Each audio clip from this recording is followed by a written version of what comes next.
Bonsoir, bienvenue, merci d'être au rendez-vous des grandes questions, votre apéro philo du samedi 19h sur France 5. C'est la dernière, c'est les vacances, c'est pour ça que j'avais un chapeau. Alors on va se demander ce soir si l'espoir aide à vivre. D'abord avec mon grand philosophe préféré, Michel Onfray, qui cartonne en librairie avec ce grand livre. Cosmos aux éditions Flammarion. Avec mon grand comédien préféré, Pierre Arditi, lui aussi un triomphe absolu, l'être ou pas, de Jean-Claude Grimbert. C'est une pièce qui s'est jouée au Théâtre Antoine, complet de chez complet. C'est pour ça d'ailleurs que le Théâtre Antoine va remettre ça dans quelques mois, je crois, à l'automne. Voilà, en octobre. On y sera. Mon grand libraire préféré, le premier libraire indépendant de France, Denis Mola. Et puis face à eux, nos trois agrégés de philosophie que le monde entier nous envie, Mazarine Pinjot, Géraldine Mühlmann et Eliette Abécassis, bien entendu. Vous pouvez réagir pendant toute cette émission sur LGQ pour les grandes questions, #LGQ. Et puis, on va commencer tout de suite avec vous, Michel Onfray, et puis vous aussi, messieurs. L'espoir est-il à vivre ? Oui, il y a des espoirs divers et multiples. Il y a des espoirs religieux, il y a des espoirs politiques, il y a des espoirs éthiques, il y a des espoirs personnels ou collectifs. Donc ils sont divers et multiples, mais souvent les espoirs sont des illusions. Et moi, je préfère qu'on travaille à démonter les illusions pour qu'on puisse faire avec le réel. Et pour le coup, on peut faire sans religion, avec la philosophie, pour les individus et pour le collectif. Pierre Arditi, petite question comme ça, personne. Ça vient d'où cette joie de vivre? C'est héréditaire? C'est héréditaire. C'est vrai? Oui, j'ai été très bien élevé par mon père et par ma mère qui m'ont fait comprendre que la vie était une chose absolument précieuse, que d'ailleurs la preuve c'est que ça n'existait pratiquement nulle part ailleurs dans l'univers jusqu'à preuve du contraire. Donc vous avez été éduqué à la joie. Il faut jouir de ça. Je dis toujours, moi, non, on se casse un ongle et on met en place une cellule d'aide psychologique. Non, si je me casse un ongle, c'est pas grave, je vais m'arranger avec ça et je vais tâcher de continuer d'avancer dans le temps et pas au sens beckettien du terme. Denis Mola. Oui, l'espoir bien sûr, mais surtout les projets. Parce que pour pouvoir avoir de l'espoir, je crois qu'il faut des projets. Je suis quelqu'un qui passe mon temps à éviter de m'ennuyer. Donc j'ai toujours mis des projets en route pour pouvoir avoir un peu de perspective. Et donc ça a été toujours mon moteur. Donc trouver un petit peu pour des projets, des dates, des rebondissements, de nouveaux espaces, de nouveaux domaines que je ne connais pas. Donc voilà, un petit peu l'espoir chez moi vient de ce côté-là. Bon, alors on va rentrer tout de suite dans le vif du sujet. On va commencer par vous, Michel Onfray. C'est la philosophie est-elle à vivre? Alors là, on a votre premier livre. C'est comme ça que vous dites. Votre premier livre, enfin l'œuvre de votre vie. Enfin, c'est le premier tome d'une série de. Il y aura 3 livres. Alors vous, la philosophie est-elle à vivre? On va commencer tout de suite par cette question. Oui, parce que si je n'avais pas eu la philosophie, je ne serais pas ce que je suis aujourd'hui. C'est-à-dire que je suis parti de très loin avec l'éducation religieuse, avec l'histoire sainte quand j'avais 3 ou 4 ans, et puis par la suite une éducation avec les curés, avec les prêtres. Alors c'est une spiritualité, mais il n'y a pas que la spiritualité chrétienne.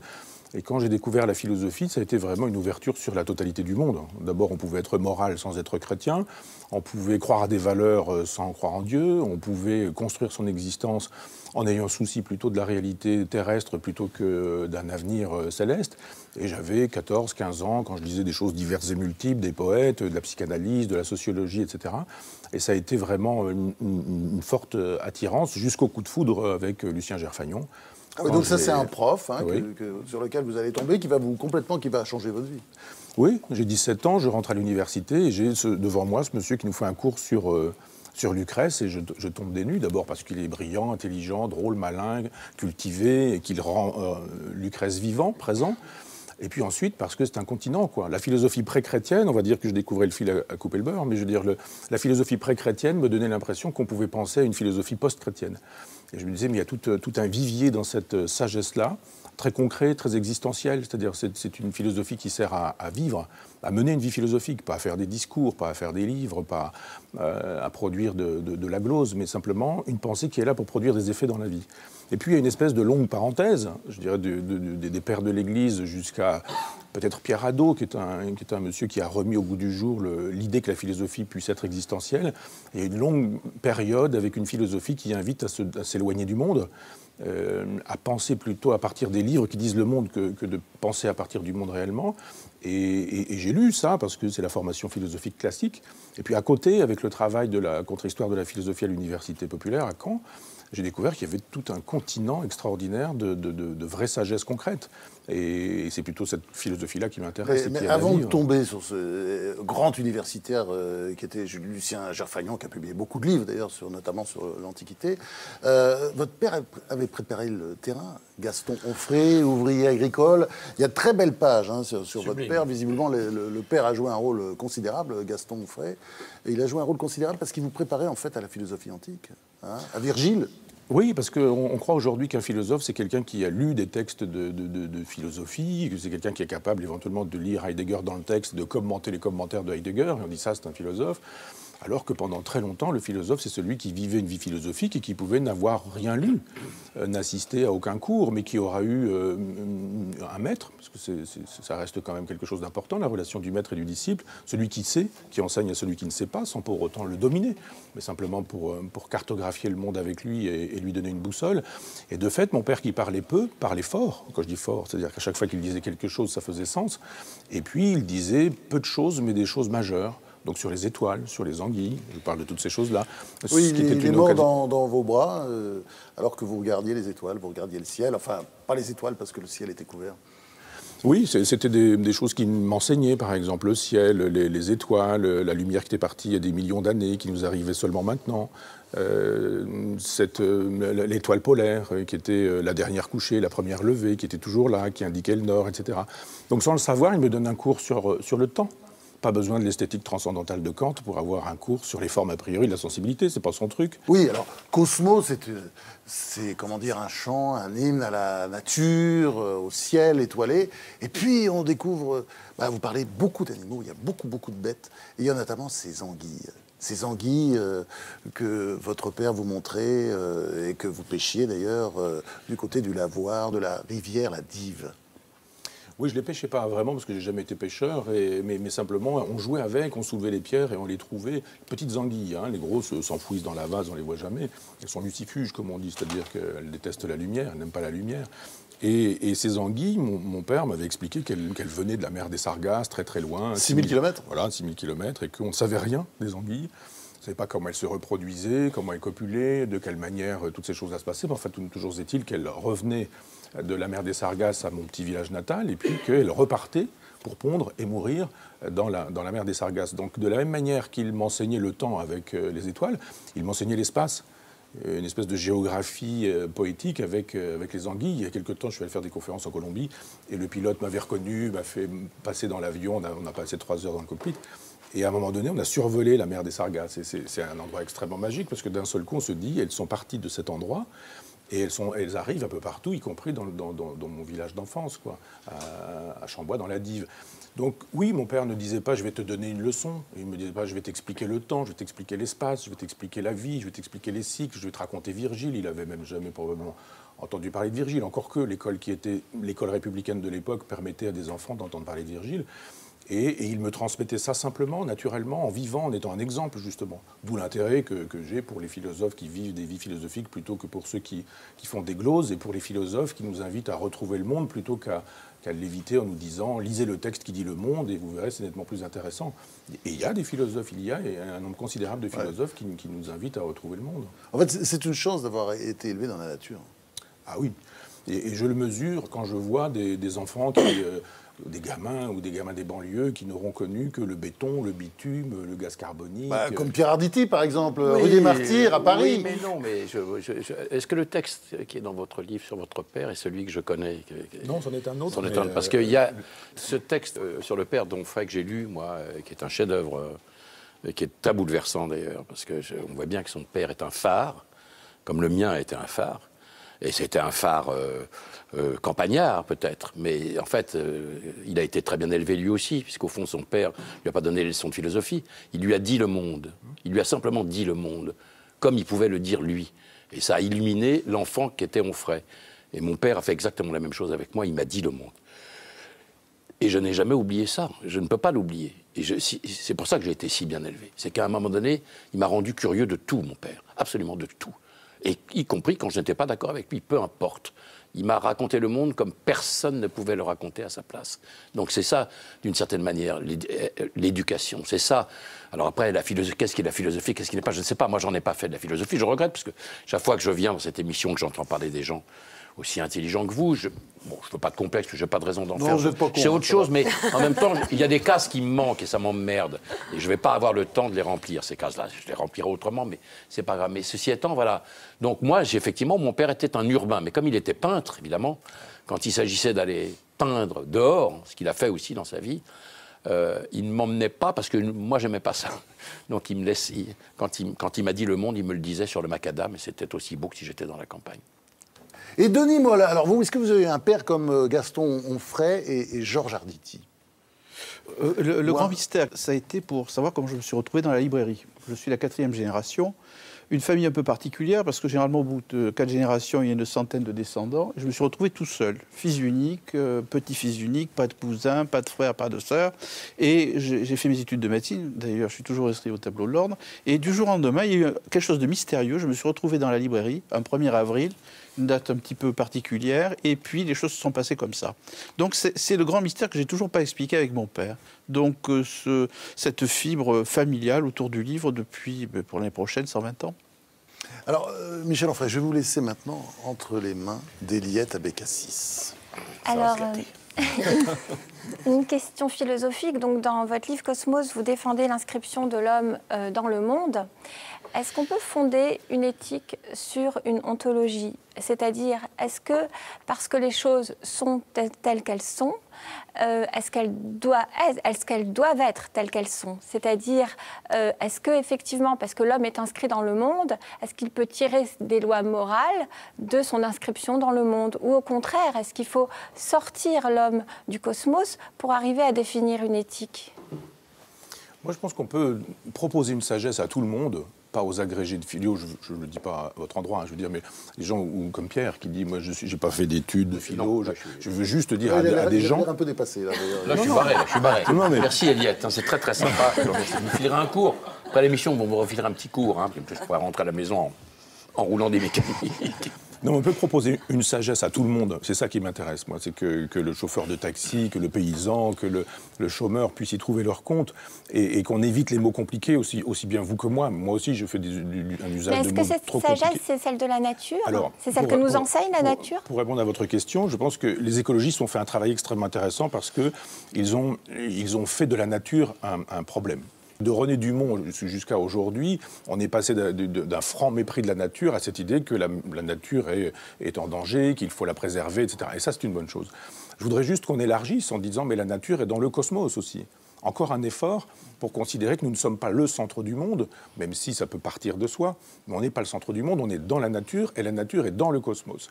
C'est-à-dire quelle proposition peut-on faire à quelqu'un qui dit mais comment puis-je vieillir, souffrir, mourir, aimer ? Des questions franchement existentielles.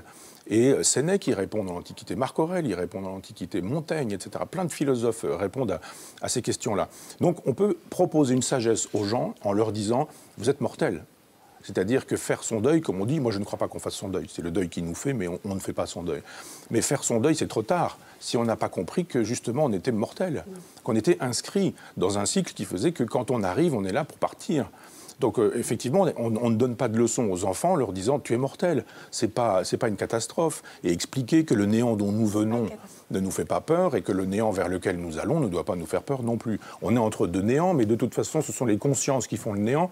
Avant, on n'a pas de conscience, pas d'angoisse. Après la mort, on n'a plus de conscience, pas d'angoisse non plus. Donc on a cette vie, et dans cette vie, il faut dire aux gens, quels qu'ils soient, avec leur bagage, leur absence de bagage, leur culture, leur savoir, il y a des réponses aux questions que vous vous posez. Et ces réponses ne viennent pas de la nature, elles viennent donc de l'homme, de la conscience, des livres, de la sagesse. D'une parole plus que... D'une parole, oui. Donc pas de la nature. C'est pourquoi je viens chez France, parce que je trouve que, ou à la télévision, la radio, etc., je pense que ce sont les agoras et les forums contemporains. Et que quand Socrate, je veux dire Socrate, Diogène, Aristippe circulaient sur les agoras, ils rencontraient des paysans, des potiers, des tisserands, des foulons, des charpentiers, et pas des agrégés de philo. Des gens simplement qui d'un seul coup se disaient « Ah, j'ai rencontré Socrate, ça va me changer la vie. Parce qu'ils avaient entendu une parole. Alors, je ne veux pas non plus dire je suis de cet homme-là, mais je dis, je vais vous donner les paroles de ces gens-là qui vous permettront de faire l'économie d'une philosophie ardue, d'une philosophie pour philosophes. Je suis pour l'existence de la philosophie pour philosophes aussi, hein. Mais je pense qu'on peut aussi laisser à côté, ou en même temps laisser faire une philosophie qui ne serait pas destinée aux philosophes, aux professeurs de philosophie, aux commentateurs de Heidegger, s'il faut des noms, hein, ou Platon, ou Kant, etc. Mais de dire, il y a des sagesses existentielles, et Montaigne, ça existe aussi, Schopenhauer, ça existe, Nietzsche, ça existe, et proposer aux gens qui ne sont pas diplômés, qui n'ont pas envie de devenir des philosophes de profession, de se dire, lisez plutôt ça, celui-ci que celui-là, et vous verrez, vous y trouverez des occasions de bonheur. Une question de Géraldine Mühlmann. J'ai trouvé votre livre plus tragique que vos propos. Et peut-être que c'est pour ça que je l'ai bien aimé. C'est-à-dire, je crois qu'au contraire, enfin, en vous lisant, mais c'est peut-être ma lecture, hein, c'est peut-être une tristesse où je vous ai retrouvé, et peut-être est-ce un peu une projection. Mais j'ai eu le sentiment que pour vous, la philosophie ne nous consolait pas vraiment. Et là, ce que vous venez de dire, c'est le contraire. C'est qu'on apprend à mourir, que Montaigne sait très bien, que... etc. Bon, d'abord, Montaigne n'est pas réductible à cette jolie formule, vous le savez très bien. Mais je crois aussi qu'au fond, vous n'y croyez pas. Et quand vous vous moquez de cette expression « faire son deuil », et vous avez raison, parce que c'est une expression de la psychanalyse qui dit des choses très profondes, mais qui est parfois utilisée un peu comme si c'était un truc. Hein, il faut faire son deuil et vite si peu. En fait, vous dites faire son deuil, c'est impossible. On ne peut que survivre. Est-ce que, au fond, vous nous dites la vérité, là? Est-ce que je me suis trompée en lisant votre livre comme plus tragique? Non, mais je souscris au mot tragique. Mais tragique, c'est pas pessimiste.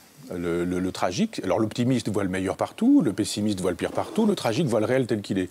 J'ose espérer que je ne suis ni optimiste ni pessimiste, mais tragique en disant le réel est ainsi. Je ne peux pas imaginer que vous ne me croyiez pas sur les 500 pages que je propose là. Je crois ce que j'écris, je pense ce que j'écris et ce que je dis. Enfin, je ne suis pas du tout dans cette idée qu'il suffirait de claquer du doigt philosophique pour être consolé tout de suite. Je dis une consolation quand on a perdu un père, ce qui est un peu normal. Mon père avait 88 ans, mais une compagne qui a eu un cancer pendant 13 années, avec qui j'ai vécu pendant 37 ans, une récidive de 7 années, la dernière année a été terrible, etc. On ne peut pas dire je reprends Montaigne et puis je vais voir philosopher, c'est apprendre à mourir, et puis l'affaire est réglée. Je dis simplement que sans la philosophie, probablement, j'aurais fait quelque chose d'assez fatal. Pour le dire clairement, j'aurais arrêté ma vie en même temps que la sienne. Si je ne l'ai pas fait, si je continue... Non, vous seriez suicidé. Oui, enfin, c'est facile de le dire comme ça, mais je veux dire, j'y ai songé. J'y ai songé en pensant, enfin bon, peu importe, on ne va pas rentrer dans les détails. Mais oui, à un moment donné, on se dit, on a vécu 37 années ensemble, ça fait sens, ça s'arrête là, je ne tiens pas plus à la vie après ça. C'est un geste que je n'ai pas fait, et je pense que si je ne l'ai pas fait, que je continue à vivre tout de même, à survivre, un peu comme un poulet auquel on a coupé le cou et qui continue à courir dans la cour comme ça, quoi. C'est parce qu'il y a eu la philosophie. Donc elle me guérit, elle me soigne. J'ose espérer qu'elle me sauvera, et d'une certaine manière, elle me sauve déjà, puisque je n'ai pas fait un geste terrible, parce que je croyais effectivement que c'était le moment ou jamais de pratiquer les exercices de sagesse que je connais sur le papier depuis l'âge de 17 ans. Donc, au fur et à mesure, on se dit, bon, ben, c'est le moment ou jamais. Les fameuses consolations qu'écrivaient les philosophes antiques, on va voir si ça marche ou si ça marche pas. Ben, ça marche. Et j'ai voulu en faire part à éventuellement des lecteurs, pas en leur disant Cicéron pensait que, Sénèque vous aurait dit que, mais en disant voilà, je ne fais pas mon deuil parce que ça ne se fait pas, mais le deuil me faisant, voilà ce que je vous dis. Voilà, d'ailleurs, pour répondre probablement un peu aussi à votre question, voilà pourquoi c'est mon premier livre. Parce que d'une certaine manière, les autres livres ont rendu possible celui-ci, un peu comme les petits ruisseaux qui font les grandes rivières qui montrent à un moment donné l'arrivée de l'estuaire. Et on se dit, bon, oui, il a fallu ces deux événements. Je démarre ce livre avec la mort de mon père, ma compagne n'est pas encore décédée, et je le termine avec la mort de ma compagne. Donc il y a un grand moment entre le début et la fin de ce livre, mais il obéit profondément à des ressorts existentiels. Et oui, je suis tragique, non, je ne suis pas pessimiste, et je crois tout ce que je dis. Mazarine Pinjot. Oui, vous avez commencé au seuil de cette émission à dire que vous ne croyez pas à l'espoir qui était une illusion, mais au réel. Alors c'est une question qui nous a déjà occupés. J'aimerais savoir qu'est-ce que vous entendez par le réel, si ce n'est une interprétation du réel. Je ne sais pas ce que c'est qu'un réel, indépendamment d'une interprétation du réel. Alors oui, c'est vrai que c'est un débat qu'on a déjà eu parce qu'il y a une définition philosophique du réel. Et moi, c'est un peu comme la preuve du mouvement en marchant. Je pense que tout le monde sait ce qu'est le réel. Et que c'est à partir du moment où on essaie de savoir ce que c'est qu'on ne sait plus ce que c'est. C'est un peu comme Saint-Augustin qui nous dit le temps, tant qu'on ne me demande pas ce que c'est, je sais ce que c'est, puis dès qu'on me demande, je ne sais plus. Enfin, si on était tous d'accord sur le même réel, il y aurait peut-être moins de guerres, moins de Non, moins je de pense conflits, que justement moins de... le problème, c'est que la philosophie des années 60, le structuralisme notamment, a explosé le réel en nous disant que le réel était moins important que ce qui était à côté, l'imaginaire, le Et fantasme. pourquoi l'imaginaire ne serait pas réel? Non, mais parce qu'il y a un réel. Oui, mais il y a un réel de l'imaginaire aussi. Il y a la fiction, l'art. Ah oui, bien sûr. Ça a une forme de réalité. Ah oui, mais je ne nie pas ça. Je ne suis pas un matérialiste sommaire. Je dis simplement que tout le monde, je ne veux pas faire une réduction à... Ça va, Pierre Arditi, vous arrivez à suivre? Moi, je suis très très bien, là. Ça m'intéresse énormément. Non, ça m'intéresse beaucoup. Et je comprends tout. C'est quand même formidable. Pour un champouineur. Faire un peu de casuistique. Ne le prenez pas mal, c'est pas à vous que je dis ça personnellement, mais je veux dire que en matière de camp de concentration, tout le monde sait ce qu'est le réel.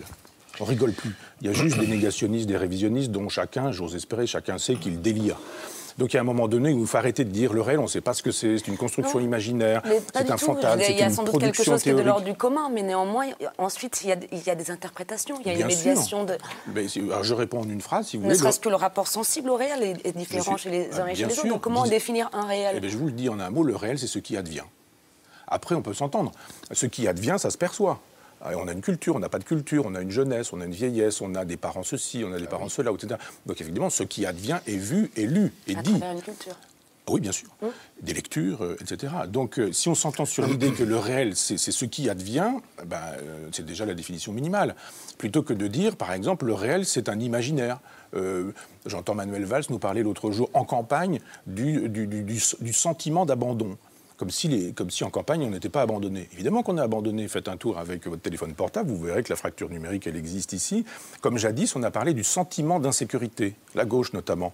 Or, il n'y avait pas un sentiment d'insécurité, mais de l'insécurité. Il n'y a pas un sentiment d'abandon, mais la réalité de l'abandon. Donc alors le là, réel... On parle du rapport au langage et du politiquement correct. Enfin, le fait de ne pas dire. Quoi. Oui, et voilà. ça, parce que justement, le succès de Marine Le Pen, c'est qu'elle dit ce que les autres n'osent pas dire. Et que si la gauche voulait s'honorer, faire son travail de gauche, il lui suffirait de dire ce qui est, et justement de ne pas pinailler sur le réel, en disant que le réel n'a pas eu lieu, que le réel c'est pas ceci, que le réel c'est plutôt le sentiment. Donc il n'y a pas une réalité de l'abandon des paysans ou des ruraux ou des provinciaux, mais il y a un sentiment de... Non, non. Ça, la réalité, en quoi je veux bien vous faire une synthèse, si vous voulez, en disant qu'il n'y aurait de réel que de sentiment du réel. On est bien d'accord qu'il n'y a pas un réel de philosophe avec un R majuscule dans le ciel des idées en disant ça. Oui, les philosophes ont fait ça, en parlant du réel avec une majuscule. Non, le réel, c'est ce qui advient, et tout le monde devrait pouvoir s'entendre sur ce qui advient. La misère, la pauvreté, ou etc. Conclusion de Cosmos, donc, la philosophie aide à vivre. Hein. C'est un livre qui aide à vivre. Oui. Alors, la joie, est-ce que ça aide à vivre? Pierre Arditi, c'est avec vous qu'on va essayer de répondre à cette question. La joie et l'humour aussi, hein, parce que, bon, il y a cette pièce absolument extraordinaire. Vous avez joué au Théâtre Antoine, c'était complètement dingue. Enfin, depuis très longtemps, j'ai jamais vu une pièce qui a eu un succès pareil. Très vite, oui. L'être ou pas, la pièce de Jean-Claude Grimbert, sur la condition juive, quoi. Oui, parce que c'est que être ou ne pas être juif, pour en finir avec la question juive. Et alors c'est regarder, vous l'avez vu, vous, hein, par le regard de Grimbert, qui est acéré, qui est extrêmement caustique, qui en même temps est d'une simplicité absolument totale. C'est pas didactique, c'est pas une leçon d'identité, c'est quelque chose d'autre. C'est-à-dire qu'on tord le cou à toute une série de poncifs, d'idées malsaines, d'idées reçues à ne pas recevoir, et puis on vole de colline en colline pour sortir de là, espérons-le, laver de toute une série de choses qu'on devrait une bonne fois pour toutes abattre, mais qu'on n'abat pas, on le voit bien. Alors ça, c'est le talent de Grimbert. Après, il y a ce qu'on en fait nous, les acteurs. Daniel Russo et vous. Russo et moi-même, et il y a une espèce d'osmose comme ça qui s'est faite tous les trois et qui rencontre les gens et qui les rencontre bien, je crois. Alors, je vous propose maintenant de regarder un petit extrait de L'être ou pas de Jean-Claude Grimbert. C'est parfait pour ça, le théâtre. Ce sera pas long. Mais je vous en prie. Vous êtes juif? Pardon? J'ai vu ça sur Internet. Ah, si c'est sur Internet, alors oui. Vous êtes catholique et français ou français et catholique, comme moi je suis juif et français ou français et juif. Voilà. Ah, juif, c'est votre religion. Voilà. Enfin oui, enfin voilà, enfin non. Mais comment ça, enfin non? Non, je suis sans religion. Ça, je comprends rien, là. Athée, si vous préférez. Mais je préfère rien du tout. Je veux juste avoir votre avis pour pouvoir expliquer à ma femme. Oui, alors écoutez, c'est simple. Hein. Je suis athée. Et même de plus en plus athée. Mais enfin, si j'avais l'obligation de choisir une religion, si l'appartenance religieuse devenait obligatoire, ou si à Dieu ne plaît, je devenais ou redevenais croyant, ce que je ne crois pas possible, hein, alors je me déclarais plutôt de religion juive, hébraïque, mosaïque, si vous préférez.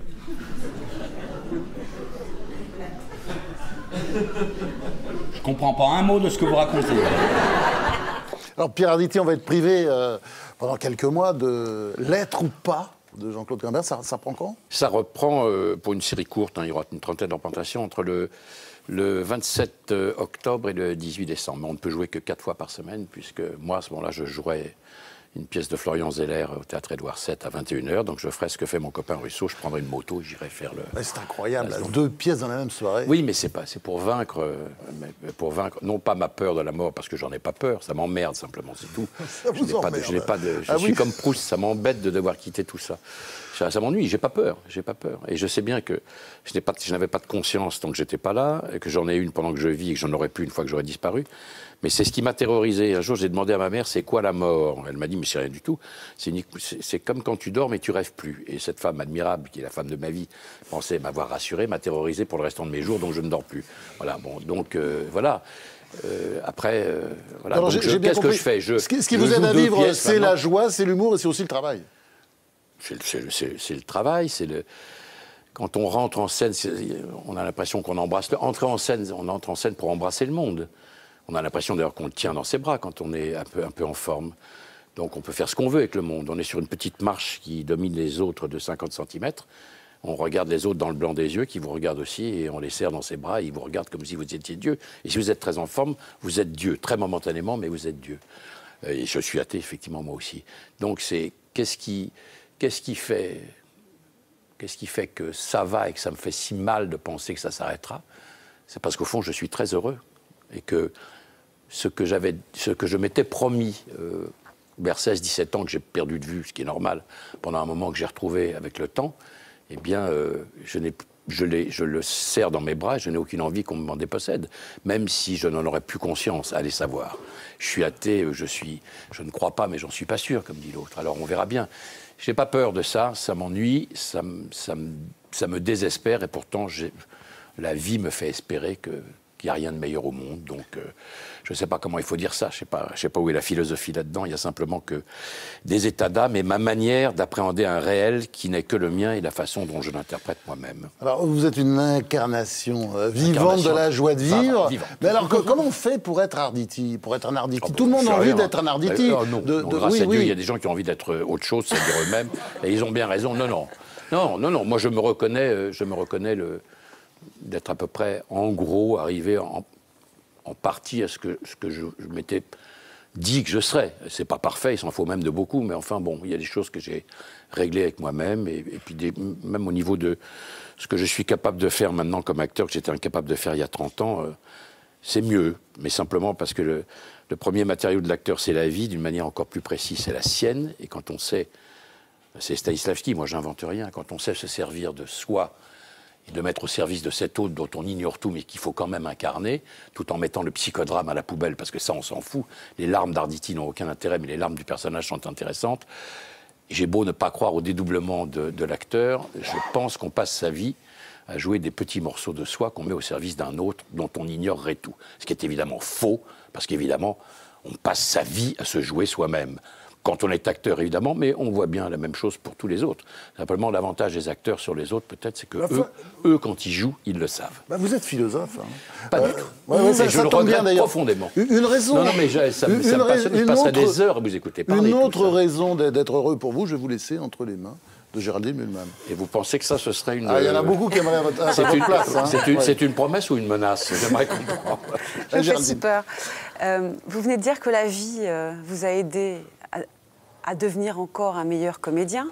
Est-ce qu'à l'inverse, être comédien aide à vivre? Évidemment, les références que vous avez données ne sont pas celles que je vais maintenant évoquer. Le paradoxe du comédien de Diderot, oui. qui croit vraiment qu'il faut se mettre à distance de ses émotions pour jouer. Mais au fond, d'abord, est-ce que c'est totalement faux? Et deuxièmement, si c'était un peu vrai, est-ce que ça n'aiderait pas aussi à apprendre à se mettre à distance de ses émotions dans la vie? D'abord, je vais vous dire, je ne vois pas tellement l'intérêt de se mettre à distance de ses émotions dans la vie. Parce que la vie, c'est pas comme la caisse d'épargne. Si on l'économise, on ne vous sert pas d'intérêt à l'arrivée. C'est trop tard. C'est pas moi qui le dis, c'est mon frère. Une fois que c'est fini, c'est fini. Il n'y a pas de biais de retour. Donc je ne vois pas l'intérêt de s'économiser la vie. Il n'y a pas de deuxième chance. La vie est faite pour la dépenser et pour se bourrer la gueule avec.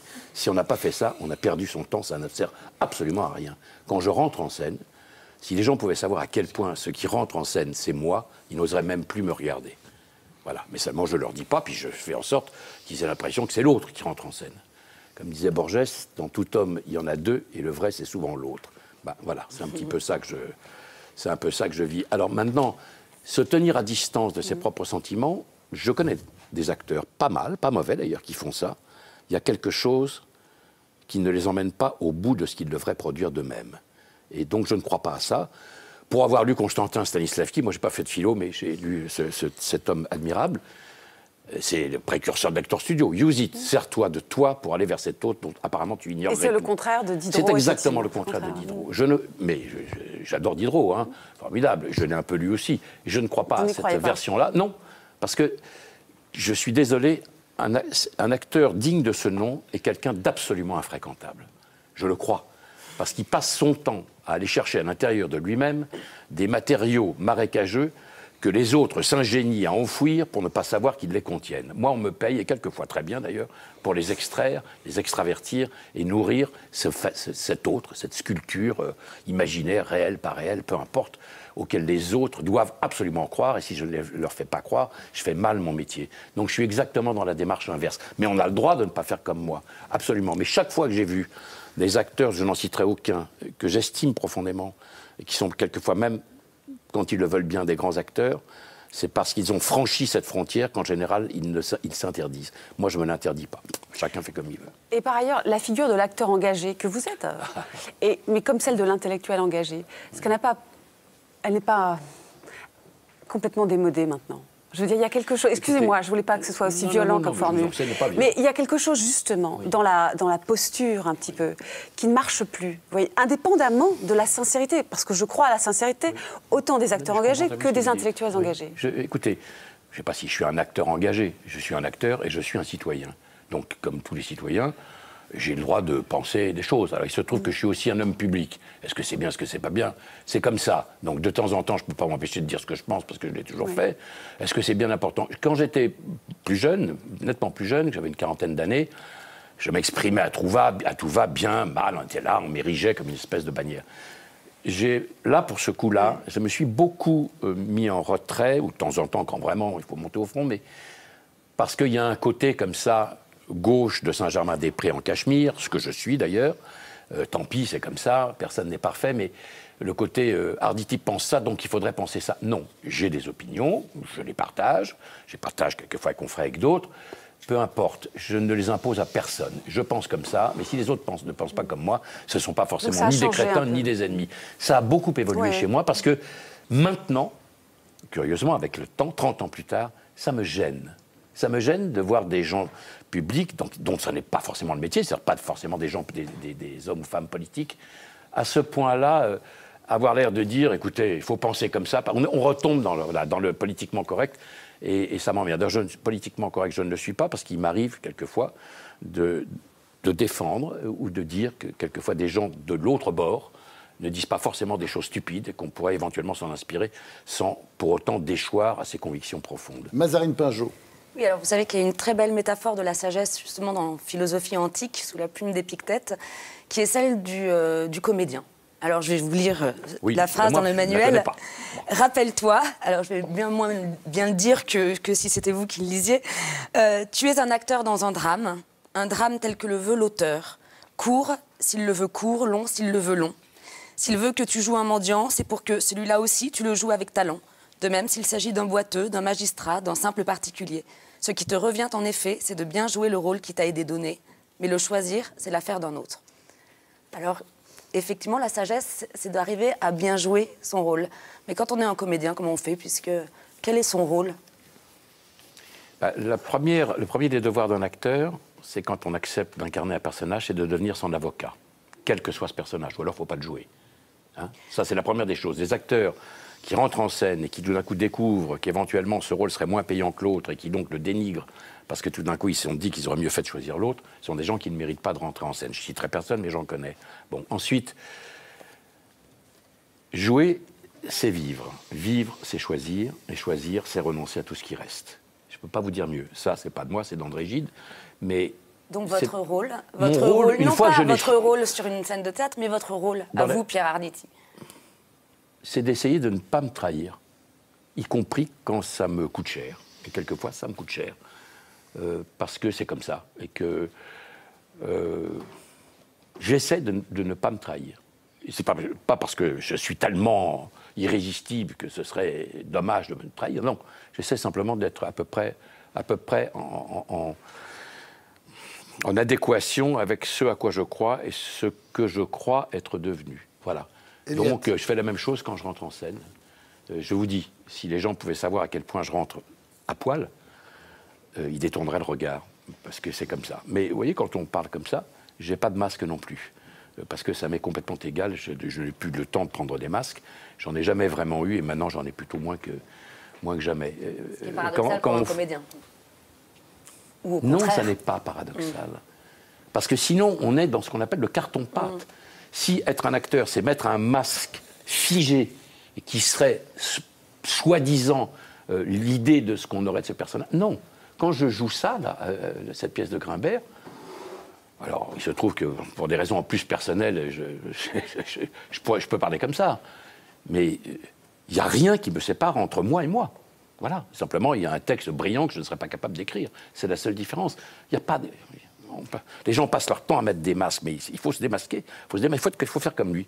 Il faut parler comme lui. Après, on peut être d'accord avec lui, pas d'accord avec lui, mais au moins, il n'y a pas d'affaîtrie. C'est comme ça. Eh ben, je préfère vivre comme ça, a fortiori dans la mesure où, comme je ne dois pas me désespérer, visiblement, il me reste encore un temps énorme pour faire le con. Eliette. Alors justement, votre rôle dans L'être ou pas de Jean-Claude Grimbert, c'est cet homme qui est juif et qui n'arrive pas du tout à définir ce qu'est un juif. Et il y a une véritable jubilation que l'on ressent de votre part à jouer ce rôle dans l'expression de la multiplicité des sens, qui est un vrai ressort comique en fait, parce que le tragique c'est justement d'être enfermé dans un sens. Alors est-ce que vous pensez, comme votre personnage, qu'il est impossible de définir ce qu'est un juif ? Parce qu'on peut être juif et totalement athée, et on peut être sur un versant au contraire juif et très religieux, et tout ça, et tout le monde est juif autant. Enfin, il n'y a pas des gens qui sont plus juifs que d'autres, ceux qui sont totalement athées. On peut même être juif et antisémite, ça arrive. Oui. Il y en a eu quelques-uns. Oui. Et est-ce que vous partagez donc cette idée-là et qu'on ne peut pas définir ce qu'est un juif? Et est-ce que vous pensez que ça pourrait être un des ressorts de l'antisémitisme, justement, qui veut enfermer le juif dans une catégorie et qui peut être agacé ou dépité? Enfin, c'est très déconcertant, le fait qu'on ne puisse pas définir ce qu'est un juif. Bon, on ne peut pas donner une définition unique. D'ailleurs, il y a une très jolie conclusion à la pièce qu'on ne dit pas, mais qui est écrite dans le petit bouquin de Grimbert. C'est qu'il y a un chercheur à Harvard qui a découvert 8632 façons d'être juif. Et que les étudiants, il n'en a pas encore trouvé une seule qui lui convienne vraiment, donc il continue ses recherches. Voilà. Je ne peux pas vous répondre mieux que ça. Voilà. Moi non plus, je ne sais. Enfin, je sais ce que ça représente pour moi. Quand je disais que j'ai été très bien élevé parce que par un père qui, lui, était athée, bouffeur de religion, communiste, et tout ça, et par des grands-parents qui, eux, étaient pratiquants quand même, puis une partie de la famille. Bon, mais toute cette tessiture de juive gréco-espagnole où on parlait le ladino, une partie de ma famille parlait le ladino, qui est une langue absolument magnifique, donc malheureusement je n'ai rien gardé. Tout ça, ça a contribué à me forger. Donc est-ce que c'est ça être juif? Pour moi, oui. J'en connais d'autres qui ne vivent pas comme ça, ils le sont aussi. Je ne sais pas, j'ai toujours eu beaucoup de mal avec les casiers ou les classements. C'est une chose que je m'efforce de ne pas faire dans ma carrière d'acteur. Je revendique le droit de jouer Feydeau, Brecht, Yasmina Reza et Jean Poiret. Ça n'est pas contradictoire, c'est complémentaire. Alors, j'essaye de faire comme ça aussi dans la vie. Alors, on va poursuivre cette émission en se demandant si la culture peut aussi aider à vivre. Avec vous, Denis Mola, donc le patron de la célébrissime librairie Mola de Bordeaux. Une librairie où il y a quoi, 18 km d'étagères, 5 notes de livres qui arrivent par jour, je sais pas, 3500 mètres carrés bientôt de... 2700 mètres carrés. Mais bientôt 3500 l'année prochaine. On s'agrandit, oui, tout à fait. Oui. Pour un lieu où il n'y aura pas obligatoirement des livres, oui, tout à fait. Surtout pour un grand lieu pour faire des rencontres. Puisque le livre est quelque chose de pas isolé, et donc c'est très important de pouvoir participer à la vie culturelle autour du livre et faire venir des auteurs. Alors, outre que vous êtes le meilleur ami de Michel Onfray, vous avez une raison d'être là, c'est que vous êtes très heureux. Vous êtes un libraire, c'est une profession très compliquée aujourd'hui. Oui. Et vous êtes là, joyeux, ça marche très bien, ça monte, tout va bien. Tout à fait, tout à fait. Et c'est quoi le secret, alors Le secret... Vous ne pouvez pas le donner à vos copains? Il y en a deux, mais ils sont quelquefois parce qu'il faut trouver l'équilibre. Les deux secrets, d'abord, c'est qu'il faut beaucoup de références. Nous en avons 180 000. Et à partir du moment où il y a beaucoup de références, 180 000, il faut suffisamment de libraires. Il y a 55 libraires à la librairie pour pouvoir orienter des libraires cultivés avec un bon niveau universitaire, ce qui leur permet de répondre à des questions, et le travail de libraire, il est là. Mais le problème aussi, c'est que le métier de la librairie est un des moins rentables en termes de commerce. Donc, si l'on veut en même temps avoir une équipe suffisante, ça veut dire aussi des salaires adéquats, ça veut dire aussi un endroit où les loyers peuvent être importants. Nous, notre grande chance aussi, c'est puisque la librairie est à cet emplacement depuis très très longtemps, c'est d'être propriétaire à la majorité des locaux que nous occupons. Ce qui veut dire que cet équilibre économique est bon, et ce qui fait que ça nous a permis de voir sereinement les choses. Enfin, derrière tout ça, il y a aussi l'amour des livres. Vous avez, vous éditez des livres d'ailleurs? Un petit peu d'éditions, oui, tout à fait. Des éditions avec des choses qui tournent un petit peu autour de Bordeaux, mais qui sont quelquefois universelles, comme une nouvelle édition en latin qui est parue il y a quelques années d'Ozone, avec sa traduction, et puis aussi Lucrèce, c'est pas un Bordelais, et puis des choses aussi, des projets à moyen terme, un petit peu de littérature, mais assez peu, mais donc un métier d'éditeur. Le livre va bien, le goût pour le livre va très bien. Les événements du 7 janvier ont bien montré un regain vers la lecture pour deux raisons. D'abord pour essayer de répondre à des questions, et deuxièmement, après essayer sur un autre type de livre de se changer les idées. Qu'est-ce que vous nous faites du bien si vous pensez que les livres, ça va continuer alors? Oui, j'en suis persuadé. Vous avez un secret pour faire lire les enfants? Les enfants, justement, le rayon jeunesse est un des rayons où des plus forts taux de croissance. Ce qui veut dire que si on a de jeunes lecteurs, on a l'espoir qu'ils lisent plus tard. Et ça, c'est important. Donc, tout ce qui peut être fait autour de la lecture est absolument essentiel, dès même le niveau scolaire. Donc, on s'applique beaucoup de ce côté-là aussi. Alors, je vais vous laisser maintenant entre les mains de Mazarine Pinjot. Oui, alors vous avez vaillamment résisté à ce que Marcel Gauchet appelle la crise des médiations. Oui. Hein, c'est tous ces métiers, notamment les libraires, mais aussi les professeurs, d'une certaine manière, les enseignants, qui médiatisent quelque chose, enfin, qui transmettent, qui ont une nécessité absolue et qui, effectivement, sont mis en danger par Amazon, enfin, les nouveaux centres de vente en ligne, etc. etc. Est-ce que, à votre avis, il y a différentes raisons. D'abord parce que vous êtes aussi un homme d'affaires. Et oui. Qu'aujourd'hui, pour arriver à résister dans la culture, il faut aussi avoir le sens des affaires. Donc c'est un nouveau modèle contemporain. Pour arriver à promouvoir la culture, il faut savoir être un homme d'affaires. Et par ailleurs, il y a aussi l'inscription dans le terroir. Ce qu'on voit très bien d'ailleurs dans l'un de vos premiers chapitres sur le temps, le rapport au vin, qui est pour moi les plus belles pages de votre ouvrage. Le rapport au vin, donc vraiment au terroir, en l'occurrence Bordeaux, enfin le vin de Bordeaux qui est sans doute l'un des meilleurs de France. Est-ce que, à votre avis, la culture et l'universalité de la culture ne peut s'épanouir qu'à partir du moment où elle est véritablement ancrée dans un lieu, ancrée dans un terroir? Oui, tout à fait. L'intérêt de Bordeaux, c'est que sur le plan culturel, c'est une ville très très intéressante. Grande diversité religieuse, qui est un des meilleurs témoins. Ce qui fait que c'est une ville où on a toujours beaucoup lu. Même Bordeaux est surtout une ville de la lecture. Et donc, c'est un point très important, c'est qu'on ne peut pas implanter une librairie dans un désert. Donc, plus la ville est riche sur ce point de vue-là, plus on a de chances de pouvoir être présent. Et d'ailleurs, au niveau de la librairie, Au niveau des études d'image, on voit qu'elle est totalement appropriée par les Bordelais eux-mêmes. Les autres librairies qui venaient un petit peu comme la FNAC ou autre étaient des choses parisiennes. Lorsqu'il y avait Virgin, c'était quelque chose d'anglais. Et puis, Mola leur appartenait. Ça faisait partie de leur environnement depuis très très longtemps. Donc la culture locale est la garantie d'une culture nationale. Un petit peu, oui. Puis c'est une bonne entente entre des Bordelais et des libraires depuis très très longtemps. Finalement, qui ont trouvé un des moyens concomitants de croissance et de bonne représentation des choses. Alors vous avez vite senti le vent tourner par rapport à Internet et créé un site pour la librairie Mola. Comment on fait alors pour résister à l'invasion Comment on fait pour résister à Amazon? Alors pour résister à Amazon, localement, in situ, c'est très simple. Beaucoup de livres. Pour un peu galéger, je pourrais dire, on demande toujours au libraire le livre qu'il n'a pas, donc il en faut beaucoup. Ouais. Et il en faut énormément. Et deuxième point, ça c'est parce que la vie dans la ville est aussi agréable. Donc venir dans une librairie, c'est pouvoir échanger avec un libraire. Mais après aussi, il y a un vrai être humain, vous voulez dire, oui, en chair et en os. Tout à fait. Avec qui on peut parler. Mais oui. Ça se perd de nos jours. Parfait. À peu près, pour une grande partie des personnes qui viennent à la librairie, c'est une question qu'on s'est posée. Pour eux, venir chez un libraire est une forme de relation sociale.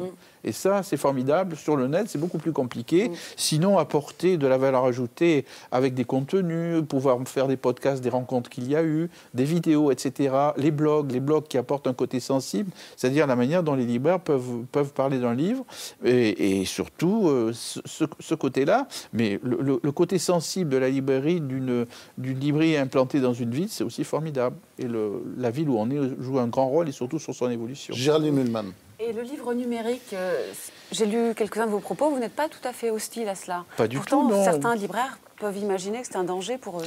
Oui, le problème de fond, c'est le problème d'un mot un peu barbare du marketing. Il ne faut pas oublier que c'est celui qui est l'utilisateur qui décide.